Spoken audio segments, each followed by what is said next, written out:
3년차 학교 행정직원이 숨진 뒤 발견된 녹취를 근거로 교육청이 직장 내 괴롭힘에 대한 감사에 착수했다는 소식 최근 전해드렸습니다.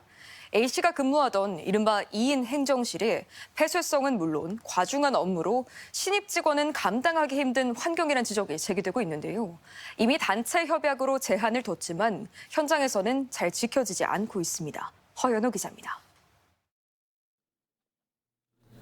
지난 12일 숨진 A씨의 휴대전화에서는 행정실에서 함께 일하던 상급자 B씨의 목소리가 담긴 녹음 파일이 다수 발견됐습니다.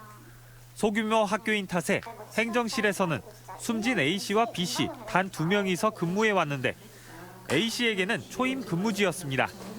동료 행정 직원들은 작은 학교에 많은 이 같은 2인 행정실 구조 자체에 문제가 많다고 성토합니다.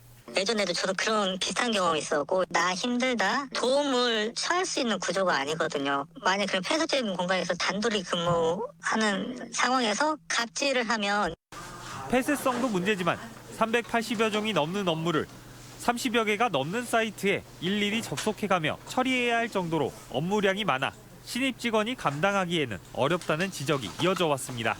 처음에 발령됐을 때는 저는 새벽 2시, 새벽 3시 진짜 저도 울기도 했습니다. 업무대도 못하겠다고.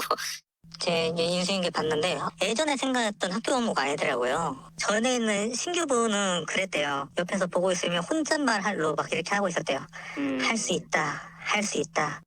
실제로 A씨의 휴대전화에서 해야 할 일이 많은데 할 수가 없다, 죄송하다는 내용을 보낸 메신저 사진이 발견되기도 했습니다.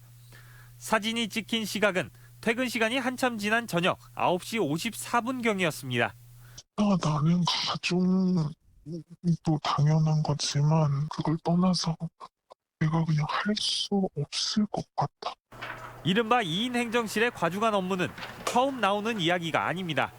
지난 2013년에도 같은 고통을 호소하던 학교 직원이 사망하는 일이 발생했고 이를 계기로 노조와 교육청 간 단체 협약에는 신입 직원은 행정실 정원이 3명 이상인 곳에만 배치해야 한다고 이미 규정하고 있습니다. 하지만 2021년 이후 신규 임용된 608명 중 79명은 현재 2인 행정실에 배치돼 근무 중입니다. 부득이한 상황이었냐? 그건 아니다라고 보는 거죠. 이거는 좀 심각하게 좀 생각을 하고 있어서 이거는 좀 노동청에 고발 여부도 한번 지금 고민하고 있고요. 이번 정부 들어 꾸준히 인력 감축이 이어지고 있는 데다 작은 학교도 워낙 많아지고 있다 보니 2인 행정실도 크게 늘었습니다. 특히 초등학교의 경우에는 전북 지역 407개 학교 중 60%가 넘는 245개 학교가 행정 업무를 2명이서 도맡아 처리하고 있습니다. 남의 일이 아닌 것 같다는 현장 직원들의 추모가 이어지고 있지만 전북교육청은 다른 지역보다는 여건이 낫다고 되뇌일 뿐입니다.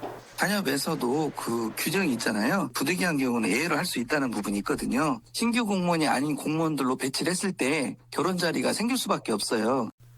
교육청은 뒤늦게 유족과 교육감의 면담 진행은 물론 노조의 요구대로 분향소를 차리겠다고 입장을 밝힌 가운데 숨진 A씨의 자리에는 2022년에 임용된 A씨의 동기가 발령받아 근무를 이어가게 됐습니다.